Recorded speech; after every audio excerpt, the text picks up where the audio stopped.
നിങ്ങളിലെ പണ്ഡിതന്മാരായ ആളുകൾ, പ്രഭാഷകരായ ആളുകൾ ധാരാളമായി വർദ്ധിക്കുക. നിങ്ങളുടെ മിമ്പറുകൾ വർദ്ധിക്കുക എന്ന് പറഞ്ഞാൽ പ്രഭാഷകർ ധാരാളമായി കൂടുക എന്നുള്ള ഒരെണ്ണത്തിനും, എല്ലാവരും ഞാൻ പറയുന്നില്ല, അധിക എണ്ണത്തിനും ഈമാന്റെ തരിമ്പ് പോലെ ഇല്ലെന്ന് പറയേണ്ടി വരും. രാവിലെ സ്ത്രീകൾ യൂട്യൂബ് എടുത്ത് നോക്കുമ്പം ഈ അടയാളം നിങ്ങളിലുണ്ടോ, നാളെ നിങ്ങൾ വടിയാകും. ഇപ്പൊ യൂട്യൂബിലൊരു അവസ്ഥയാണ്. എന്തൊക്കെ അസംബന്ധങ്ങളാണ് പറയുന്നത്. നിങ്ങൾ സ്വപ്നത്തിൽ ആനയെ കണ്ടോ, നിങ്ങൾ വയറിളകി ഷഹീദാവും. ഇത് കണ്ടിട്ട് സ്ത്രീകള് മക്കളെ അടുത്ത് വിളിച്ചിട്ട്, ഉമ്മ മരിച്ചാലും നിങ്ങൾ നന്നായിട്ട് പഠിക്കണേ. ആ വയത് പറഞ്ഞ മൂല്യാരും മന്തിയും കഴിച്ച് കിടന്നുറങ്ങിയിട്ടുണ്ടാവും. നമ്മളിവിടെ മന്ദപ്പായി ടെൻഷൻ അടിച്ചിരിക്കുക. യൂട്യൂബിൽ വരുമാനവും സർക്കുലേഷനും വ്യൂസും കൂടാൻ വേണ്ടി എന്തെല്ലാം തള്ളുകളാണ്. അത് രാവിലെ നമ്മൾ തുറന്നാൽ ഖൈറായ നാഫിയായ ഇൽമ്, നമ്മുടെ പള്ളിയിലെ ഉസ്താദ്, ബഹുമാനപ്പെട്ട ഉസ്താദ് ഇരിക്കും, അവരുടെയൊക്കെ പള്ളിയുടെ മിനാരങ്ങളിൽ വെച്ച മൈക്കിലൂടെ പരിശുദ്ധമായ ദീനിന്റെ ഹക്കായ കാര്യങ്ങൾ ആയത്തുകളിലൂടെയും ഹദീസുകളിലൂടെയും പറയുമ്പോൾ അതൊന്നും കേൾക്കാൻ താല്പര്യമില്ല. ഇവിടെ കുറെ ആളുകളുണ്ട്, അങ്ങോട്ട് മൈക്ക് അങ്ങോട്ട് പറഞ്ഞാൽ ഞാൻ കെട്ടിയ പെണ്ണിത്തിരി ചന്തം കുറവാണ്. ഉസ്താദിന്റെ പാട്ടെന്ന് ഇതുപോട്ടോ, ഉസ്താദിന്റെ പാട്ടെന്ന് കേൾക്കണം, ഇതുപോട്ടോ. പാട്ട് മാത്രമേ കേട്ടോളൂ, ദീൻ വല്ലം കേട്ടോ. ഉസ്താദ് ഒളിച്ചോടിയ കഥ. ഇതൊക്കെ നമ്മുടെ സമയം വളരെ പാഴാകുകയാണ്. ഇത് തിരിച്ചറിയാൻ ഉമ്മത്ത് തയ്യാറാകണം. നമുക്ക് ഹക്കായ ദീൻ മനസ്സിലാക്കാൻ എന്തൊക്കെ സോഴ്സുകളുണ്ട്. എനിക്ക് ഏറ്റവും ഇഷ്ടം നമ്മുടെ ഫാറൂഖ് നഈമി ഉസ്താദിനെയും സിംസാറുൽ ഹഖ് ഹുദവിനെയും റഹ്മത്തുല്ലാ ഖാസിമിനെയും പേരുസ്താനെയൊക്കെ നമ്മൾ ഇഷ്ടപ്പെടുന്നത് പൊയ് വാക്കുകൾ പറയില്ല. അവിടെ പ്രഭാഷണത്തിന്റെ പ്രത്യേകത ഏതാ? അവിടെങ്ങാണ്ട് ഒളിച്ചോടിയ കഥയും ഇവിടെങ്ങാണ്ട് പെണ്ണ് പിടിക്കാൻ പോയ കഥയൊന്നും അവർ പറയില്ല. അള്ളാഹുവിന്റെ പരിശുദ്ധമായ ദീനല്ലാത്തതൊന്നും അവര് പറയില്ല. അതുകൊണ്ട് തന്നെയാണ് അവരുടെ പ്രഭാഷണത്തിന് ആളുകൾ വളരെ കുറവാണെങ്കിൽ പോലും, അങ്ങനെ ആണെന്നല്ല പറയുന്നത്, അങ്ങനെ ആയാൽ പോലും ആ വരുന്ന ചുരുക്കം ആളുകൾ അള്ളാഹുവിൽ അജഞ്ചലമായ ഈമാനുള്ള മനുഷ്യരാണ്. അവരെ സദസ്സിൽ കിട്ടൂ, വളരെ കുറഞ്ഞ ആളുകളെ കിട്ടും. മറ്റേന്ന് പറഞ്ഞ അങ്ങനെയല്ല. ഒരു ഗാനമേള അല്ലെങ്കിൽ ഒരു സെലിബ്രേഷൻ കഴിഞ്ഞ സുഖമാണ്. അവിടെ ഒളിച്ചോട്ടം, ഇവിടെ പെണ്ണ് കേസും, ഇതെല്ലാം പറഞ്ഞ് ഒരായത്ത്, ചില ആളുകളുടെ പ്രഭാഷണത്തിൽ ഒരായത്തോതാവൽ 2 മണിക്കൂറൊക്കെ പ്രഭാഷണം നടത്തുന്നു. ഒരായത്ത് 114 അധ്യായങ്ങളുണ്ട്, 6000 ചില്ലുവാനം ആയത്തുകളുണ്ട്. ഒരായത്തോതി പ്രസംഗിക്കാമല്ലോ. അൽഹംദുലില്ലാഹ്. അവിടുന്ന് അങ്ങോട്ട് തുടങ്ങി, സുബ്ഹാന റബ്ബി. ഞാൻ ആലപ്പുഴ റെയിൽവേ സ്റ്റേഷനിൽ കയറുമ്പോൾ 2 പെൺകുട്ടികളതാ അവിടെ തുടങ്ങി. എങ്ങനെ വലിയ കാര്യത്തെ വലിയ കേൾക്കുകയാണ്. 2 പെൺകുട്ടികൾ ഇങ്ങനെ കയറി. അല്ലെങ്കിൽ നിങ്ങൾ ഈ സ്വപ്നം കണ്ടോ, ഈ അടയാളങ്ങൾ നിങ്ങളിലുണ്ടോ, നിങ്ങൾ നാളെ മരിക്കും. അപ്പൊ അവളിങ്ങനെ സുലൈഹ ഉല്ലാസ ചായ എടുത്ത് അവിടെ നിൽക്കണം, അത് കേൾക്കട്ടെ, ഇത് എന്തും അടയാളം എന്നറിയണം, എന്നില്ല അടയാളമുണ്ട്, വെടി തീർന്നു പോവാ. വീഡിയോ കാലിന് തരിപ്പ് മരണത്തിന്റെ അടയാളമാണ്. കാല് തപ്പി തരിപ്പുണ്ട്, അല്ലാഹുവേ അതേ തീർന്നു, വെടി. വെറുതെയാണ്. നമ്മുടെ ഈമാന്റെ ദുർബലത കൊണ്ടാണ്. അല്ലാഹു നമുക്ക് നിശ്ചയിച്ച സമയം, അത് ഒരടയാളങ്ങളില്ലെങ്കിലും നമ്മൾ മരണപ്പെടും. പ്രിയപ്പെട്ട മുഅ്മിനീങ്ങളെ, ഈമാൻ കിട്ടി എങ്ങനെ മരിക്കും, ഇപ്പൊ മരിക്കുമെന്നുള്ള ടെൻഷനല്ല വേണ്ടത്. ഈമാൻ കിട്ടി മരിക്കുമോ എന്നോർത്ത് ഭയപ്പെടും. അല്ലാതെ ആരെങ്കിലും അടയാളങ്ങൾ കണ്ട് ഇപ്പൊ മരിച്ചു പോകും എന്നുള്ള ഭയമല്ല വേണ്ടത്. എപ്പം മരിച്ചാലും ഈമാൻ കിട്ടിയുള്ള മരണമാണ് നമുക്ക് വേണ്ടത്. അള്ളാഹുവിന്റെ മുമ്പിൽ പോയി നിൽക്കുമ്പോൾ ഹിസാബില്ലാതെ സ്വർഗത്തിൽ കടക്കാൻ കഴിയണം. അതാണ് ഒരു മുഅ്മിനായ മനുഷ്യന്റെ ജീവിതം കൊണ്ട് നേടിയെടുക്കേണ്ടത്. അള്ളാഹുവേ, ഞങ്ങൾക്ക് അതിനുള്ള തൗഫീഖ് നൽകണേ അല്ലാഹ്. ഇദാ കസറ ഖുതബാഉ മനാബിറുകും വറകന ഉലമാഉകും ഇലാ ഉലാതികും. നിങ്ങളിൽ ധാരാളമായി പ്രഭാഷകർ വർദ്ധിച്ചു വരുന്നത് നിങ്ങൾക്ക് കാണാം. വറകന ഉലമാഉകും ഇലാ ഉലാതികും. അവരുടെ പ്രത്യേകത എന്തെന്നറിയുമോ? അവരധികാരികളായ ഭരണകർത്താക്കളായ ആളുകളിലേക്ക് ചാഞ്ഞു നിൽക്കുന്നവരാണെന്ന് ഹബീബായ മുഹമ്മദ് മുസ്തഫ അല്ലാഹുവിന്റെ റസൂൽ പറയാണ്. അവര് ഭരണകർത്താക്കളിലേക്ക് ചാടി നിൽക്കുന്നവരാണ്.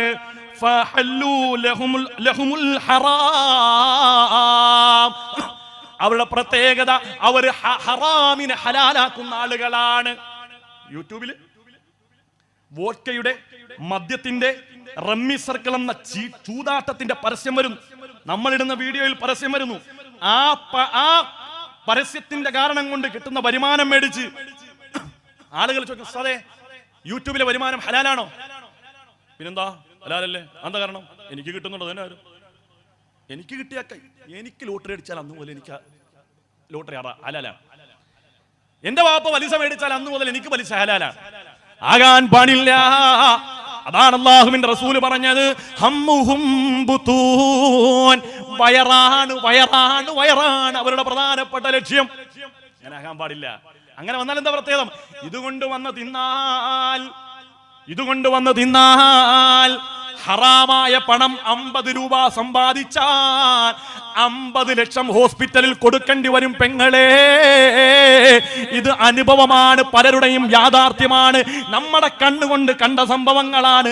ആളുകളെ പറ്റിച്ച്, ആളുകളെ ചൂഷണം ചെയ്ത്, പലിശയിലൂടെ ഹറാമിലൂടെ സമ്പാദിക്കുന്ന പണം കൊണ്ട് നമ്മുടെ മക്കളെ ഊട്ടിയാൽ, എന്റെ പ്രിയപ്പെട്ട ഉമ്മ, 50-ന് പകരം 50 ലക്ഷം മുടക്കിയാലും നമ്മുടെ രോഗം മാറില്ല ഉമ്മ. അല്ലാഹു നമുക്ക് ഈമാൻ തരുമാറാകട്ടെ. അല്ലാഹു നമുക്ക് ചിന്താശേഷി തരുമാറാകട്ടെ. വഹറമു അലൈഹിമുൽ ഹലാൽ, അവർ ഹലാലിനെ ഹറാമാക്കും, ഹറാമിനെ ഹലാലാക്കും. കണ്ടില്ലേ, വലിയ വലിയ നേതാക്കന്മാര്, പരിശുദ്ധമായ ഇസ്ലാമിന്റെ അസ്തിത്വം എന്താണെന്നും സ്വത്വം എന്താണെന്നും അറിയുന്ന വലിയ വലിയ നേതാക്കന്മാര് പോയിട്ട് അള്ളാഹുവിന്റെ ദീനിനെതിരായ കാര്യങ്ങൾ ചെയ്യുകയാണ്. എന്നിട്ട് അവർ പറയുന്ന ന്യായം എന്താ? ഇതൊക്കെ ഒരു ജനാധിപത്യ സമൂഹത്തിൽ, ഒരു മതേതര സമൂഹത്തിൽ നമ്മളൊക്കെ ജീവിക്കുമ്പോൾ അങ്ങനെയൊക്കെ ചെയ്യേണ്ടി വരും എന്നാ പറയുന്നത്. ജീവിതകാലം മുഴുവൻ മഹാനായ മമ്പുറത്തെ തങ്ങളുടെ ഖാദിമ് കോന്തുനായരാണ്. കാലം എത്ര കടന്നുപോയി മമ്പുറം തങ്ങളുടെ, ഏതെങ്കിലും ഘട്ടത്തിൽ ബഹുമാനപ്പെട്ട ഖുതുബുസ്സമാൻ മമ്പുറം തങ്ങൾ അള്ളാഹുവിന്റെ പരിശുദ്ധമായ ദീൻ അനുവദിക്കാത്ത എന്തെങ്കിലും ഒരു കാര്യം മമ്പുറം തങ്ങൾ ചെയ്തിട്ടുണ്ടോ? എന്നിട്ടും പരിശുദ്ധമായ ഈമാൻ കാത്തു സൂക്ഷിച്ച് തന്റെ പ്രിയപ്പെട്ട സേവകനായി ബഹുമാനപ്പെട്ട കോന്തുനായരെ ഒപ്പം ചേർത്ത ഒരു ചരിത്രമാണ്, സംസ്കാരമാണ് നമ്മുടെ കേരളത്തിനുള്ളത്. ആരുടെയും ആചാരങ്ങൾ നമ്മൾ കടമെടുക്കേണ്ടതില്ല. നമ്മുടെ ചുറ്റുവട്ടത്ത് ക്ഷേത്രമുണ്ട്. അവർക്ക് ആരാധിക്കാനുള്ള സൗകര്യങ്ങളും ആരാധിക്കാനുള്ള സാഹചര്യങ്ങളും സ്വാതന്ത്ര്യങ്ങളും അനുവദിച്ചു കൊടുക്കലാണ് ഏറ്റവും വലിയ മര്യാദ. ഏറ്റവും വലിയ മതേതരത്വം എന്ന് പറഞ്ഞാൽ മറ്റുള്ളവരുടെ ആരാധനകളെ, അവരുടെ ആരാധ്യന്മാരെ നിഷേധിക്കാതെയും പരിഹസിക്കാതെയും ഇരിക്കലാണ്. കരാവിവ ശരീരസ്യ നേത്രയോരിമ പശ്മണി ആവിചാര്യം കുര്യ തന്മിത്രം മിത്ര സമുച്ചതേ.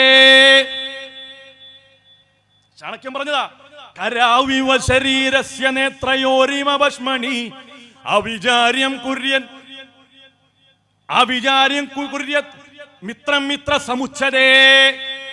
തന്റെ അയൽവാസികൾ, തന്റെ സഹോദരങ്ങൾ, തന്റെ കൂടപ്പറപ്പുകൾ, തന്റെ സഹചാരികൾ, തന്റെ സതീർത്ഥ്യന്മാരായ ആളുകൾ, നമ്മളുടെ കണ്ണിന്റെ പോളകൾ, കണ്ണിന്റെ ഉള്ളിലേക്ക് എന്തെങ്കിലും വരുമ്പോൾ പോളെ അടച്ചുകൊണ്ട് കണ്ണിനെ സംരക്ഷിക്കുന്നത് പോലെ നിന്റെ സഹോദരൻ ഏതു മതക്കാരനായാലും അവനെ നീ സഹായിക്കണേ, അവനോട് സ്നേഹം കാണിക്കണേ, അവനെ നീ സംരക്ഷിക്കണേ എന്ന് പറയുന്ന മഹത്തായ വേദഗ്രന്ഥങ്ങൾ. അക്രിം ജാറക വലൗ കാന കഫിറാ. മോനെ, നിന്റെ അയൽവാസിയായ മനുഷ്യരുണ്ടല്ലോ, അവൻ ഏതു മതക്കാരനായാലോ അവനെ നീ അനാദരിക്കല്ലേ എന്ന് പറഞ്ഞ, അവനെ നീ ധിക്കരിക്കല്ലേ എന്ന് പറഞ്ഞ, അവനെ നീ ആക്ഷേപിക്കല്ലേ എന്ന് പറഞ്ഞ ഹബീബായ മുഹമ്മദ് മുസ്തഫ. ഈമാൻ പൂർത്തിയാകണമെങ്കിൽ പോലും ആ അയൽവാസിയോട് സ്നേഹം വേണം, ബഹുമാനം വേണം, ആദരവ് വേണം. ഏത് മതക്കാരനായാലും മൻ കാന യുമിനു ബില്ലാഹി വൽ യൗമിൽ ആഖിർ ഫഅക്രിം ജഹറാ. നിങ്ങൾ അല്ലാഹുവിൽ വിശ്വാസമുള്ളവരാണോ, അല്ലാഹുവിന്റെ റസൂലിൽ വിശ്വാസമുള്ളവരാണോ, ഫഅക്രിം ജഹറാ, നിങ്ങൾ നിന്റെ അയൽവാസികളെ ബഹുമാനിക്കണേ, ആദരിക്കണേ എന്ന് ഹബീബായ മുഹമ്മദ് മുസ്തഫ.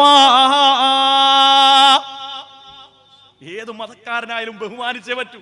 നിന്റെ ഈമാൻ പൂർത്തിയാവൂല.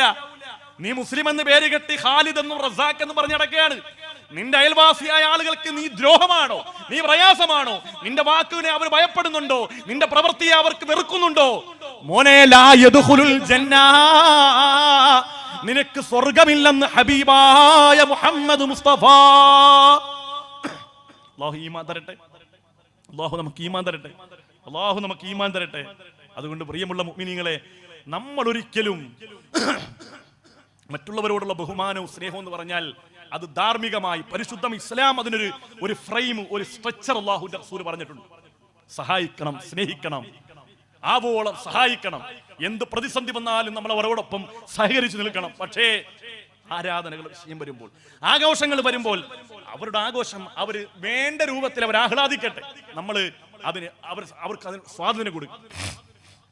ഏത് മതവിഭാഗത്തിന്റെ ആഘോഷം വന്നാൽ നമ്മൾ മതേതരത്വം കാത്തു സൂക്ഷിക്കാൻ വേണ്ടി നേരെ എനിക്ക് അമ്പലത്തിന്റെ അകത്ത് കയറണം, ശ്രീകോവിലിന്റെ അകത്ത് കയറി എനിക്ക് 2 റക്അത്ത് നിസ്കരിക്കണം ഒന്നും പറയാൻ പാടില്ല. കാരണം ആ മതത്തിനൊരു നിയമമുണ്ട്. ശ്രീകോവില് അവർ പരിശുദ്ധമായിട്ട് കാണുന്ന സ്ഥലമാണ്. അതിനെ നമ്മളെ ഒരു കാരണവശാലും നിന്ദിക്കാൻ പാടില്ല. അതുപോലെ തന്നെ പള്ളിയും അതിന്റെ മെഹ്റാബും അതിന്റെ ചുറ്റുവട്ടവും പരിശുദ്ധമായ സ്ഥലമാണ്. മറ്റുള്ളവരും അതിനെ ആദരിക്കുകയും ബഹുമാനിക്കുകയും വേണം. ഇങ്ങനെ പരസ്പരം സ്നേഹിച്ച് ബഹുമാനിച്ച് പരസ്പരം ആവോളം സ്നേഹിച്ചും കൊടുത്തും വാങ്ങിയുമായിരിക്കണം നമ്മുടെ ജീവിതം.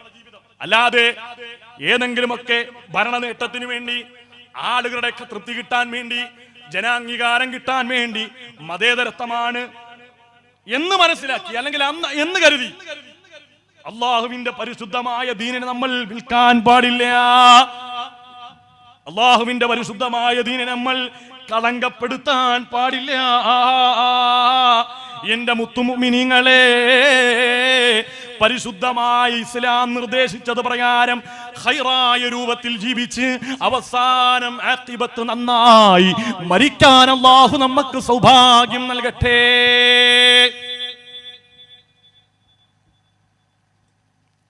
മതിയാ? കുഴഞ്ഞ? ഞാൻ കുഴഞ്ഞിട്ട് നിങ്ങൾ കുഴഞ്ഞോ? നിർത്തട്ടെ. അല്ലാഹു നമുക്ക് തൗഫീഖ് നൽകട്ടെ. കാര്യങ്ങളൊക്കെ മനസ്സിലാക്കാനും ഗ്രഹിക്കാനും അല്ലാഹു നമുക്ക് തൗഫീഖ് നൽകി അനുഗ്രഹിക്കുമാറാകട്ടെ. അല്ലാഹു നമുക്ക് ചിന്താശേഷി അല്ലാഹു തആല നൽകുമാറാകട്ടെ. അതുപോലെ തന്നെ അല്ലാഹുവിന്റെ റസൂൽ പറഞ്ഞ ശ്രദ്ധേയമായ ഒരു വാക്കാണ് സയഅതി അനന്നാസി സമാനുൻ യത്റുകൂനൽ അദാൻ അലാ ദുഅഫായികും. ഇത് നിങ്ങൾ കേൾക്കേണ്ട വിഷയമാണ്. ഇപ്പൊ എല്ലായിടത്തും നടക്കുന്ന ഒരു പരിപാടിയാണ്. ഉസ്താദന്മാരോട് ചോദിച്ചറിയാം, എല്ലാ ദിവസവും ഓരോ ആളുകൾ വിളിച്ചിട്ട് ചോദിക്കും, ഉസ്താദേ പള്ളി ജോലി ഉണ്ടോ, ഒരു ജോലി കിട്ടാനുണ്ടോ? പള്ളിയിലെ മുക്രിമാര്, ഞാൻ മുഅദ്ദിനാണ്, ഒരു ജോലി കിട്ടാനുണ്ടോ? മുഅദ്ദിന്മാരിങ്ങനെ തേരാപ്പാരെ അലയാണ് ഒരു ജോലിക്ക് വേണ്ടി. എന്തേ? യേശുദാസിന്റെ സൗണ്ട് ഇല്ല. യേശുദാസിന്റെ സൗണ്ട് 3000 ശമ്പളമാണ്. യേശുദാസിന്റെ ഖുർആൻ ഓതിയിട്ടില്ലേ, സുബ്ഹാനക ലാ ഇൽമ ലനാ. പാവപ്പെട്ടവൻ 10-60 വയസ്സുണ്ട്, സുബ്ഹാനക ലാ, അത്രേ പറ്റുള്ളൂ. എന്ത് ചെയ്യാൻ പറ്റും? അള്ളാഹു അങ്ങനെ കൊടുത്തത്. അപ്പൊ കമ്മിറ്റി ഭയങ്കര ചർച്ച. നമ്മുടെ മുഅദ്ദിന് സൗണ്ട് ഇല്ല. ഞാൻ വളാഞ്ചേരി വെങ്ങാട് പഠിക്കുമ്പം ഉസ്താദേ നിങ്ങളുടെ ബാങ്ക് പുറത്തോട്ട് കേൾക്കുന്നില്ല, പെണ്ണുങ്ങൾ വല്ല പരാതി, 3000 രൂപ തരും, യേശുദാസിന്റെ ബാങ്കും കൊടുക്കണ. അല്ലാഹുവിന്റെ റസൂൽ പറഞ്ഞു, സയഅതി അലന്നാസി സമാനുൻ യത്റുകൂനൽ അദാൻ. ബാങ്ക് കൊടുക്കുന്ന മുഅദ്ദിന്മാരായ ആളുകളെ അവരുടെ ജോലിയിൽ നിന്ന് പിരിച്ചുവിടും, ഒഴിവാക്കും. എന്ത് കാരണം കൊണ്ട്? അലാ ദുഅഫാഇഹിം, അവർ ദുർബലരാണ്, അവർ സൗണ്ട് ഇല്ല, അവര് അഴകുള്ള ബാങ്കില്ല. ഇപ്പോഴത്തെ ചെറുപ്പക്കാരായ ആളുകൾ അവര് മൈക്കം കൂടെ തട്ടിയാൽ അല്ലാഹു അക്ബർ അല്ലാഹു അക്ബർ. അപ്പൊ നമ്മുടെ പള്ളിയിൽ ഉസ്താദ് അല്ലാഹു അക്ബർ ഒക്കെ അത്രേ പറ്റുള്ളൂ. സാധുവാണ്, നമ്മൾ അത് അക്സെപ്റ്റ് ചെയ്യണം.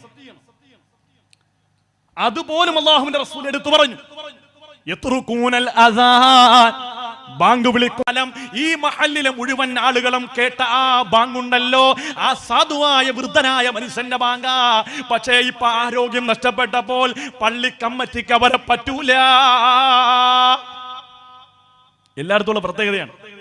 പള്ളി വലുതാകുമ്പം ഉസ്താദ് ചെറുതാവും. നിങ്ങളുടെ പള്ളി ശോചനീയാവസ്ഥ, മൂത്രപ്പരയുടെ മണമെല്ലാം പള്ളിയിലേക്ക് അടിക്കുന്നു. ആളുകൾ ഒരു പള്ളി പൊളിച്ചു പണിയണമെന്ന് ആഗ്രഹമായിട്ട് ആളുകൾ വരികയാണ്. എല്ലാവരും കൂടി സംഗമിച്ച് ഒരു പള്ളി ഉണ്ടാക്കി നോക്കുമ്പോൾ കുബ്ബയൊക്കെ റൗളയുടെ രൂപത്തിൽ റാഹത്ത്. ഒന്നാമത്തെ ജുമാ കഴിയുമ്പോൾ ഉസ്താദൊക്കെ പറയും, ഉസ്താദേ വേറെ എവിടെയെങ്കിലും ജോലി നോക്കണം, കാരണം ഇവിടെ ഇപ്പം ഗൾഫ് മോഡൽ പള്ളിയായി. ഇപ്പൊ ഇവിടുത്തെ ഖിറാഅത്ത് ബിസ്മില്ലാഹിർ റഹ്മാനിർ റഹീം അലിഫ് ലാം മീം ഈ ഒത്ത് വേണം. സ്ഥാന പഴയ വല്ലുഹ വല്ലൈലി ഇദാ സജ പറ്റൂല. പറ്റും. യേശുദാസിന്റെ തൊണ്ട അവിടെ നിന്ന് മുറിച്ചുകൊണ്ട് തൊണ്ടക്ക് വെച്ചു കൊടുത്താൽ ലാ ഇലാഹ ഇല്ലാ അന്ത സുബ്ഹാനക ഇന്നി കുന്തു മിനൽ ളാലിമീൻ. നമ്മൾ പറഞ്ഞില്ലേ, നമ്മുടെ കയ്യിൽ നിന്ന് ദീൻ പോവുകയാണ്. അല്ലാഹുവിന്റെ റസൂൽ പറഞ്ഞ ഏറ്റവും ഫളിലായ കാര്യങ്ങളിൽ നിന്ന് ആളുകൾ കേവലം ശ്രേഷ്ഠമായ കാര്യങ്ങളിലേക്ക് മടങ്ങും. നമ്മുടെ പള്ളിയിലേക്ക് ഇവിടെ സദസ്യരോട് ചോദിക്കുകയാണ്, ഇവിടെ ഏറ്റവും കൂടുതൽ ആളുകൾ പള്ളിയിൽ നിസ്കരിക്കാൻ വരുന്ന നിസ്കാരം ഏതാണ്? നിങ്ങളെന്ന് പറഞ്ഞേ, നിങ്ങളുടെ പള്ളിയിൽ ഏറ്റവും കൂടുതൽ ആളുകൾ നിസ്കരിക്കാൻ വരുന്ന നിസ്കാരം ഏതാണ്? തുറന്നു പറഞ്ഞു. ഇശാഖാണ്? തെറ്റാണ്, മഗ്രിബിനാണ്. ഏത് പള്ളിയിൽ ചെന്നാലും ഏറ്റവും കൂടുതൽ ആളുകൾ നിസ്കാരം ഏതാ? മഗ്രിബാണ് അല്ലേ? മഗ്രിബല്ലേ ഏറ്റവും കൂടുതൽ ആളുകൾ. എന്നാൽ ഏറ്റവും ഒരു ദിവസത്തെ നിസ്കാരത്തിൽ ഏറ്റവും ശ്രേഷ്ഠമായ നിസ്കാരം ഏതാണ്? സുബഹിയാണ്. സുബഹിക്ക് 3 സഫാളുണ്ടാവും, മൈക്കും വേണ്ട. ഉസ്താദിന്റെ ശ്വാസം വിടുന്നവരെ ഇവിടെ നിൽക്കുന്ന ആൾക്ക് കേൾക്കാൻ പറ്റും. അല്ലാഹുവിന്റെ റസൂൽ പറഞ്ഞതാണ്, ഏറ്റവും ശ്രേഷ്ഠമായ കാര്യങ്ങളിൽ നിന്ന് ജനങ്ങൾ കേവലം ശ്രേഷ്ഠമായ കാര്യങ്ങളിലേക്ക്. അതുപോലെ തന്നെ നിസ്കാരം ഒഴിവാക്കാൻ പറ്റിയ 3 കാര്യങ്ങൾ, 2 കാര്യങ്ങളല്ലേ, 1 കാര്യങ്ങളുണ്ട്. നിസ്കാരം ഖളാ ആക്കാൻ 3 കാര്യങ്ങൾ. ഇസ്ലാമിൽ 2 കാര്യങ്ങളേ ഉള്ളൂ. പുതിയതായിട്ട് ഒന്നുകൂടി പറയാണ്. ഒന്നാമത്തെ ഉറക്കം, 2 മറവി. ഉറക്കവും മറവിയും കൊണ്ട് നിസ്കാരം ഖളായി, അള്ളാഹുവിന് ശിക്ഷയില്ല, നമ്മൾ ഖളാ വീട്ടിയാൽ മതി. മൂന്നാമത്തെ ഒന്നുണ്ട്, ഏർവാടി സിയാറത്ത്. കുറെ ഹമുക്കൾ ഞാൻ ഈ സദസ്സിൽ പറയുന്ന വിഷമം കൊണ്ട് പറയാം. ഇവിടുന്ന് ഒരു വണ്ടി പുറപ്പെട്ടാൽ, ഇവിടുന്ന് വണ്ടി സ്റ്റാർട്ട് ചെയ്താൽ ഏർവാടി കൊണ്ടാണ് നിർത്തിയത്. അല്ലിത്ത ഇതിന്റെ ഇടയ്ക്കുള്ള നിസ്കാരമൊന്നും ഇല്ലല്ലോ. സിയാറത്ത് നിങ്ങൾ ആരെടുക്കേ പോകുന്നത്? ബാദിഷാ തങ്ങെടുക്കുക. അവരെന്തിനു വേണ്ടിയാ ജീവിച്ചത്? അള്ളാഹുവിന് വേണ്ടി. അവർ മരിച്ച എന്തിനു വേണ്ടിയാ? അള്ളാഹുവിന് വേണ്ടി. നിങ്ങൾ എന്തിനാ ചെല്ലുന്നത്? നിങ്ങളുടെ കാര്യങ്ങളെല്ലാം വളരെ എളുപ്പത്തിൽ ഡിജിറ്റലായിട്ട് നടക്കാൻ വേണ്ടി. ദാരിദ്ര്യമുണ്ടായി, സൂറത്തുൽ വാഖിയ ഓതാൻ ആദരവായ റസൂലുള്ളാഹി സ്വല്ലല്ലാഹു അലൈഹി വസല്ലം തങ്ങൾ പറഞ്ഞു, അത് ഓതാൻ വയ്യ. സൂറത്ത് നിങ്ങൾ ദുഹാ നിസ്കരിക്കും. ദുഹാ നിസ്കാരം എന്നുള്ളത് ഹല്ലുള്ള നിസ്കാരമാണ്, ഭാഗ്യത്തെ കൊണ്ട് തരുന്ന നിസ്കാരമാണ്. ദുഹാ നിസ്കരിച്ചിട്ട് റബ്ബിനോട് ദുആ ചെയ്യ്, പടച്ചോനെ എന്റെ പ്രയാസങ്ങളൊക്കെ മാറ്റിത്താ, നല്ല സമൃദ്ധി വരുമെന്നാണ് അല്ലാഹുവിന്റെ റസൂൽ പറഞ്ഞത്. നിസ്കരിക്കേണ്ട ഉസ്താദ് പാടാ. 500 രൂപ മുടക്കിയാൽ ഇവിടുന്ന് ഒരു വണ്ടി പോകുന്നുണ്ട് ഏർവാടിയിൽ. നേരെ അവിടെ ചെന്ന് എല്ലാ കാര്യങ്ങളും അങ്ങോട്ട് കൊട്ടി കൊടുത്താൽ എല്ലാം കൊട്ടക്കണക്കിന് ഇങ്ങോട്ട് കിട്ടും. ഓക്കെ, സിയാറത്ത് എന്നുള്ളത് പുള്ളിമുള്ള അമലാണ്. പക്ഷെ നിസ്കാരക്കാരനുള്ളതാണ്. മനസ്സിലായേ? അള്ളാഹുവിനെ ഭയപ്പെടുന്ന മനുഷ്യർക്കുള്ളതാണ് സിയാറത്ത്. പക്ഷേ ഞാൻ ഈ പറയുന്ന കാര്യങ്ങൾ നിങ്ങൾക്ക് തന്നെ ബോധ്യപ്പെടുന്ന കാര്യമാണ്. നിസ്കാരം ഖളാക്കി ഏർവാടിയിലേക്കും നാഗൂരിലേക്കും പോകുന്ന പെങ്ങളെ ചിന്തിക്കണേ. അള്ളാഹുവിന്റെ ഔലിയാക്കന്മാർ ഇത് പൊരുത്തപ്പെടുന്ന പരിപാടിയല്ല. അള്ളാഹും റസൂലും അള്ളാഹുവിന്റെ ഔലിയാക്കന്മാരും ഇഷ്ടപ്പെടുന്ന പ്രവൃത്തിയല്ല. നിങ്ങൾ പൊരുത്തം വാങ്ങാൻ വേണ്ടി ചെന്ന് കുരുത്തക്കേടും മേടിച്ചു കൊണ്ടുവരുന്ന പരിപാടിയാ. അള്ളാഹു നമുക്ക് ഈമാൻ നൽകട്ടെ. നോക്ക്, ഭീമാപ്പള്ളി ഉറൂസിന് എന്റെ നാട്ടിൽ നിന്ന് ഒരു വണ്ടി നിറച്ച ആളുകൾ പോയി. ഭീമാപ്പള്ളി ഉറൂസ്, അതിൽ എന്റെ വീട്ടിൽ എപ്പോഴും വരുന്നൊരു സഹോദരിയുണ്ട്. അവിടെ ഇങ്ങനെ വെറുതെ രസത്തിന് ചോദിച്ചു, ഉറൂസിലൊക്കെ പങ്കെടുത്ത് താഴെ എവിടെ നിസ്കരിച്ച്? അവിടെ പെണ്ണുങ്ങൾക്ക് നിസ്കരിക്കാൻ സ്ഥലമില്ല. ഭീമാപ്പള്ളിയിൽ ഇത്രയും വലിയൊരു പള്ളി ഉണ്ടായിട്ട് പെണ്ണുങ്ങൾക്ക് നിസ്കരിക്കുന്ന പെണ്ണുങ്ങൾക്ക് നിസ്കരിക്കാൻ സ്ഥലമുണ്ട്, നിസ്കരിക്കാത്ത പെണ്ണുങ്ങൾക്ക് നിസ്കരിക്കാൻ സ്ഥലമില്ലെന്നാ പറഞ്ഞത്. നിസ്കരിക്കുന്ന പെണ്ണുങ്ങൾക്ക് നിസ്കരിക്കാൻ സ്ഥലമുണ്ട്, നിസ്കരിക്കാത്ത പെണ്ണുങ്ങൾക്ക് നിസ്കരിക്കാൻ 1 ഇഞ്ച് ഭൂമി പോലും അവിടെ ഇല്ല. അള്ളാഹു നമുക്ക് ഈമാൻ തരുമാറാകട്ടെ. എന്തിനാണ് ഇങ്ങനെ ജീവിക്കുന്നത്? എന്തിനാണ് ഇവിടെ ഇങ്ങനെ ജീവിക്കുന്നത്? ഉദരം ക്രമേണ പടുത്തു ചീഞ്ഞളിഞ്ഞില്ലയോ, അതുകൊണ്ട് ഖബർ നിറഞ്ഞ ദൽബുദമല്ലയോ. അഭ്യാസങ്ങളൊക്കെ കാണിച്ചിട്ട് അവിടെ പോയി കിടക്ക്. ഉദരം ക്രമേണ പഴുത്തു ചീഞ്ഞളിഞ്ഞില്ലയോ, അതുകൊണ്ട് ഖബർ നിറഞ്ഞ ദൽമുദമല്ലയോ.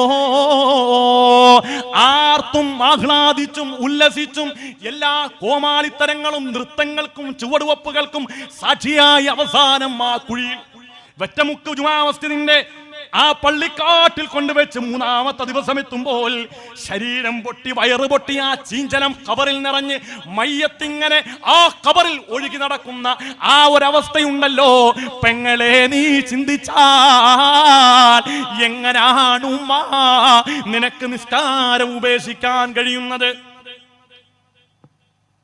ഇവയൊക്കെ നീ ചിന്തിച്ചു കരയുക സോദരാ, എന്നാൽ സുറൂറായി നീ കടക്കും മറുകരാ. പറഞ്ഞതാ, തെങ്ങിന്റെ മടലടരുന്നതും കണ്ടില്ലേ, അടരാതെ നിന്നു ചിരിച്ചതും കരഞ്ഞില്ലേ. തെങ്ങിന്റെ ഉണക്കമടൽ വീഴുമ്പോൾ പച്ചമടലിൽ നിന്ന് ചിരിക്കുമത്രേ. പക്ഷേ പച്ചമടലറിയുന്നില്ലല്ലോ കാലാന്തരത്തിൽ ഞാനും ഉണക്കമടലായി നിലം പതിക്കുമെന്ന്. എത്ര അർത്ഥവത്തായ ഉദാഹരണങ്ങളാണ് ബഹുമാനപ്പെട്ട തടവസ്ഥാദ് പറഞ്ഞത്.